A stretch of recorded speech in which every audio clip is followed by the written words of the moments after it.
nag-uusap tayo about finance, merong mga expense na tinatawag at merong tinatawag na capital expenditures or capital investments. Kapag expense siya, ibig sabihin, inuulit mo siya every year kasi kapag inastos mo siya, ubus na siya.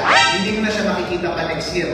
Tulad ng sweldo ng tao, tulad ng sweldo kapag nag-party ka, or ng mga events ng SK, events ng mga senior citizen, etc.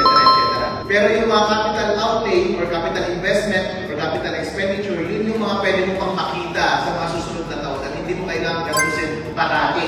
Investment talaga siya kasi kaya siya tinawag na investment kasi ang teorya is nag-invest ka para mas mag-produce mo siya ng mas malaking yaman. Kumbaga sa tao, yun dapat yung paglagyan mo ng pera dahil yun ang magpapasaya, papayaman sa'yo. Hindi yung expense kasi yung expense, yun yung nauubos ka agad, hindi yung magpapayaman sa'yo. Kumbaga nagpapakasarap talaga sa buhay. Kaya ang masarap kong tignan kapag tumitingin tayo ng mga ganitong budget, kapag merong mga meaningful na mga capital investments. Kaya inuulit ko po, kapag babagsak yung mga capital investment, babagsak lang talaga siya doon sa development fund na 20% at doon sa SK na malaking 10%. Ngayon po, ang problema, kapag tinanong natin ang sarili natin, okay, kung yung capital expenditures or capital expenses, yun pala ang magpapayaman sa atin or yun pala yung mag-develop ng buhay natin, yun yung key para limaman yung lipunan natin, hindi po ba? So dapat yun yung mga meaningful na mga investment.